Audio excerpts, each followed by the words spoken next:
Assalamualaikum warahmatullahi wabarakatuh. Pagi Pun. Iya Pun. Kami dari kelompok 2 Angkatan 7 akan menampilkan video tentang kolaboratif yang berjudul Pertemuan Lintas Sektor. Selamat menyaksikan. Wassalamualaikum warahmatullahi wabarakatuh.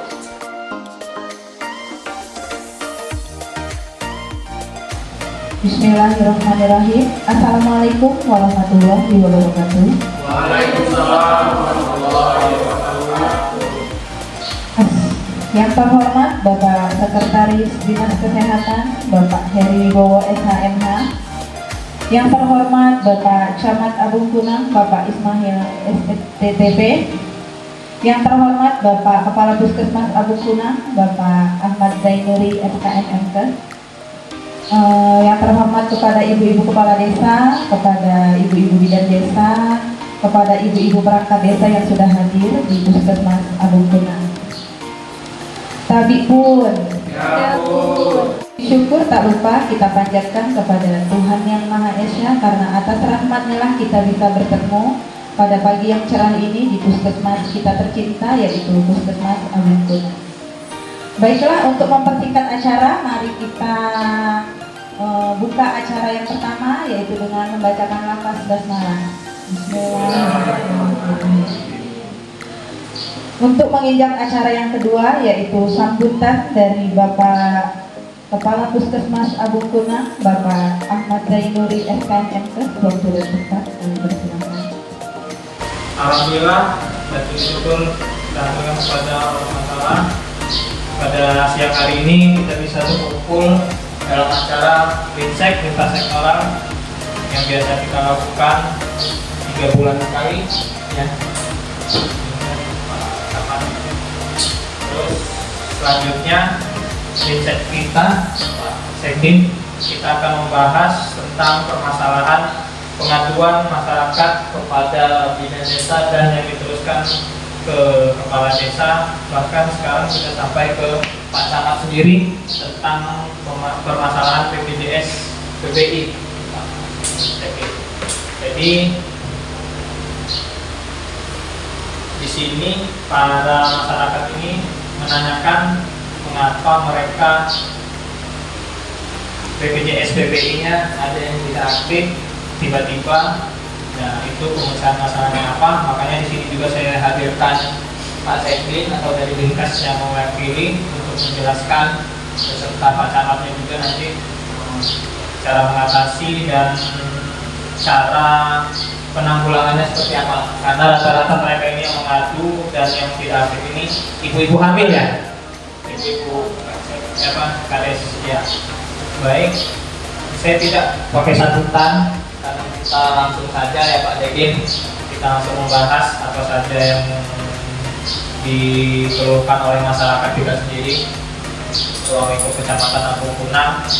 Nanti dari sini kalau Pak Dekin ada pembukaan, nanti saya serahkan ke Pak Dekin, atau mau langsung saja untuk penjelasan boleh beserta Pak Camatnya. Saya kembalikan lagi kepada pembawa acaranya. Terima kasih. Assalamualaikum warahmatullahi wabarakatuh. Menginjak acara yang selanjutnya, yaitu penyampaian pengaduan kepala desa terhadap kecamatan yang akan disampaikan oleh Bapak Camat Agung Kunang kepada Bapak Ismail STTP. Waktu dan tempat kami persilakan. Bismillahirrahmanirrahim. Assalamualaikum warahmatullahi wabarakatuh.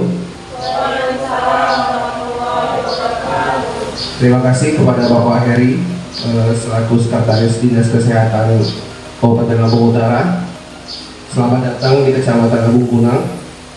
Jadi yang akan saya sampaikan ini Pak Heri mengenai permasalahan-permasalahan yang terjadi di Kecamatan Agung Kunang. Yang pertama adalah banyak sekali BPJS PBI yang sudah tidak aktif. Jadi banyak kepala desa yang mengeluh kepada kami selaku kecamatan, banyak pasien BPJS PBI yang tiba-tiba itu tidak aktif Pak Heri. Kemudian selanjutnya itu bagaimana solusinya? Solusi untuk mengaktifkannya kembali. Jadi semoga dengan adanya rapat lintas sektoral ini, permasalahan yang terjadi di desa-desa kami ini segera mendapatkan solusinya. Ya, begitu. Terima kasih.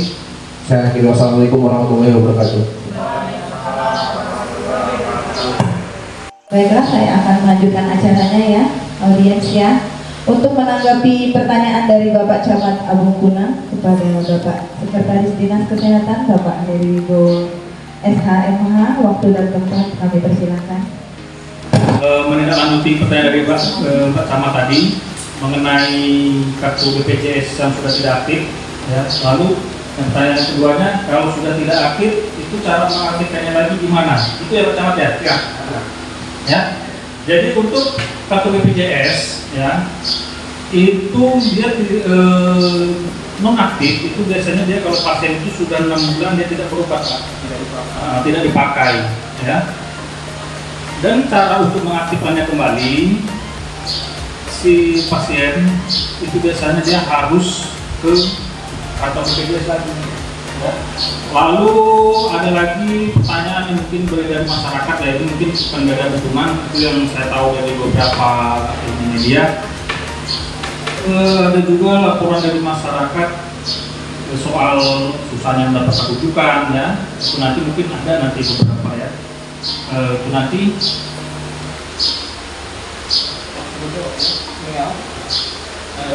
untuk rujukan, ya, itu nanti memang sekarang agak lebih diperketat, ya, karena BPJS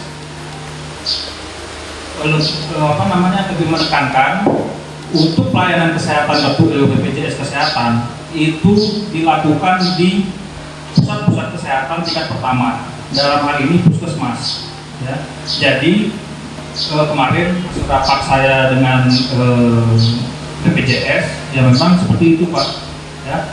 Jadi untuk rujukan itu dia yang bisa ditangani di puskesmas itu harus dikerjakan di puskesmas. Jadi tidak bisa kita pasien datang ujuk-ujuk dia mau minta langsung rujuk, itu sekarang sudah tidak bisa, ya, karena ada untuk pemeriksaan kesehatan itu nanti ada puskesmas, ya. Kalau misalkan nanti setiap pasien dia ke puskesmas itu cuma mau membuat rujukan aja, lalu fungsi puskesmas di Abungkuna ini untuk apa?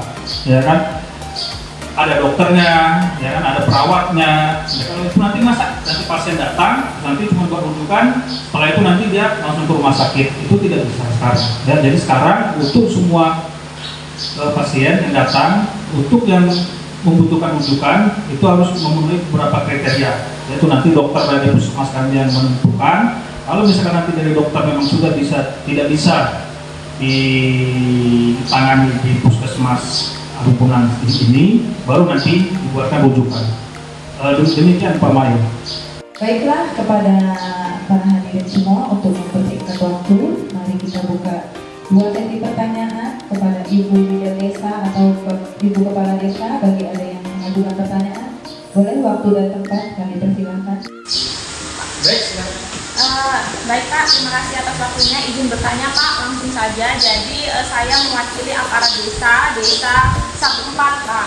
Jadi banyak sekali Pak kasus-kasus di desa kami ini, ternyata masih banyak masyarakat kami ini yang belum memiliki BPJS Pak. Jadi bagaimana kami ini mensosialisasikan agar warga kami ini mau untuk mengaktifkan atau mendaftarkan diri sebagai peserta BPJS. Nah, yang ingin kami tanyakan di sini Pak, bagaimana caranya atau alurnya Pak agar warga desa ini mau untuk mendaftarkan diri sebagai peserta BPJS. Terima kasih Pak.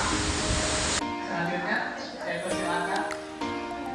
Izin bertanya, kemarin ada masyarakat ya, katanya ke puskesmas Abungkuna meminta surat rujukan untuk ke rumah sakit. Nah, kata beliau tidak mendapatkan surat rujukan tersebut ke rumah sakit. Alasannya apa dia tidak mendapatkan surat rujukan tersebut, dan bagaimana sih sistem rujukan untuk ke rumah sakit dari puskesmas? Terima kasih. Bapak, saya ingin bertanya, saya Bidan Putri dari Desa Sabuk Indah, Pak. Untuk penjelasannya tentang BPJS PBI masyarakat kurang mampu, muncul pertanyaan yang banyak Pak dari masyarakat di wilayah desa kerja saya Pak. Seperti apa kriteria untuk masyarakat yang bisa mendapatkan BPJS PBI? Saya rasa terima kasih Pak. Untuk yang memperoleh BPJS PBI, itu dulu masyarakatnya harus benar-benar dinyatakan tidak mampu. Dia harus benar-benar dinyatakan tidak mampu. Penghasilannya harus di bawah rata-rata pendapatan UMR. Ya. Kemudian petani lepas, mungkin guru lepas, gitu ya. Dan syaratnya juga nanti harus ada ini juga surat keterangan tidak mampu juga nanti yang dikeluarkan dari desa. Baru nanti dirujuk ke dinas sosial. Untuk pertanyaan selanjutnya tadi, jadi kemarin kita dapatkan Ibu, bukan kita tidak mau memberi rujukan. Kenyataannya di lapangan adalah masyarakatnya datang minta rujukan tanpa membawa pasien dengan alasan mereka pasiennya tidak bisa dibawa ke puskes. Sedangkan kalau untuk rujukan di puskes kami harus memeriksa pasien tersebut. Karena kalau tidak diperiksa, kami tidak bisa memberikan diagnosa atas keluhan yang diterangkan oleh keluarganya tanpa kami harus periksakan dulu. Jadi nanti di puskesnya bermasalah dari rumah sakit, bahkan nanti takutnya pasien sudah capek-capek ke rumah sakit ternyata balik lagi karena tidak diterima oleh rumah sakit, yang ada malah kerja 2 kali. Jadi bukan kami tidak memberi, tapi persyaratan kami memberi rujukan itu adalah pasiennya sebisa mungkin dibawa ke puskesmas, atau bahkan kalau benar-benar emang tidak bisa, kami kan ada pusling, kemungkinan kami yang bakal membawa ambulan ke tempat warganya untuk memeriksakan sembari membuat rujukan dan merujuk pasien membawa ambulan dari puskesmas untuk ke rumah sakit. Ya, terima kasih. Mungkin itu. Pertanyaan yang ketiga, bagi syarat-syarat memperoleh BPJS PBI ya. Syaratnya itu masyarakat itu dia pendapatan penghasilannya itu harus benar-benar dikatakan tidak mampu ya, itu untuk perekonomiannya yang di bawah rata-rata ya. Untuk pertanyaan selanjutnya saya persilakan kembali untuk 3 pertanyaan lagi. Ya, Pak, baik. saya ingin bertanya. Ya, boleh Pak. Saya dari Ampeni, perwakilan dari Puskesmas Bindu. Ya. Saya ingin bertanya, apabila pasien sudah datang ke puskesmas, tetapi setelah dicek BPJS tidak aktif, apa solusinya? Apa mereka tetap dilayani atau tidak? Ya, langsung saya jawab aja ya, biar singkat. Kalau untuk itu pasien, kalau hanya untuk berobat, itu kami masih bisa layani. Ya, karena nanti dia mengurusnya lagi, dia mandiri atau PPI. Nanti dia yang mengurusi. Tapi kalau untuk rujukan itu tidak bisa, karena sistem rujukan dia langsung otomatis. Tapi kalau untuk hanya berobat di puskesmas tetap kami layani. Ya. Selanjutnya, Saya Rizky, perwakilan Bidan Beringin, Ya. mau menanyakan apabila peserta BPJS pindah kerja, itu apakah BPJS-nya langsung lagi aktif? iya. Ini pindah kerja dalam artian dia PNS, Mbak? Bukan. Swasta, mandiri berarti. Ya, kalau dia bukan ditanggung oleh perusahaannya, itu dia sendiri, mandiri. Dia sendiri yang memindahkan. Misalkan kalau dia tadinya dari Kecamatan Abu Kunang pindah ke Kota Bumi, ya dia sendiri yang sekarang sudah kok Pak. Pakai aplikasi JKM Mobile itu sudah bisa berubah di mana tempat dia mau BPJS-nya, paskesnya, ya bisa. Ya. Baik, selanjutnya lagi sudah cukup jelas Pak? Ya Pak, saya ingin bertanya Pak. Ya, Saya boleh. Bella dari Desa Bindu ini bertanya. Ya. Dari beberapa kakak di desa saya itu sebelumnya menggunakan BPJS non BPI, tapi sekarang kok sudah dialihkan menjadi non PBI. Itu kenapa Pak? Karena kan beberapa memang ada warga yang kurang mampu gitu Pak. Jadi ada yang memberatkan. Baik.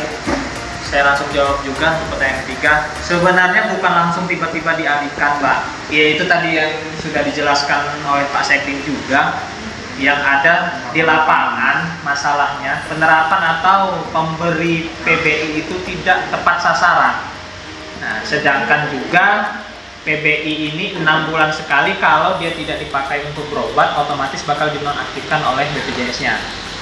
Dan itu kalau masalah tiba-tiba aktif ditanyakan dulu Pak, apakah dia udah 6 bulan tidak dipakai. Tapi kalau dia tiba-tiba itu tidak mungkin biasanya minimal dia 6 bulan. Nah itu nanti dilihat lagi kalau dia mau mengurusnya kembali, yaitu tadi dia harus minta SKTM lagi dari kepala desanya, terus itu langsung ke BPJS-nya, terus nanti bawa KK, KTP sama BPJS yang lamanya. Nah itu nanti dilihat lagi apakah dari BPJS-nya melihat kriteria dia sesuai atau tidak. Kalau tidak, dia tidak akan diaktifkan lagi. Jadi kembali lagi ke masyarakatnya sesuai tidak dia menerima itu, ya Mbak ya. Terima kasih. Mari kita tutup acara ini dengan membaca lafaz hamdalah. Wabillahi taufiq wal hidayah. Wassalamualaikum warahmatullahi wabarakatuh.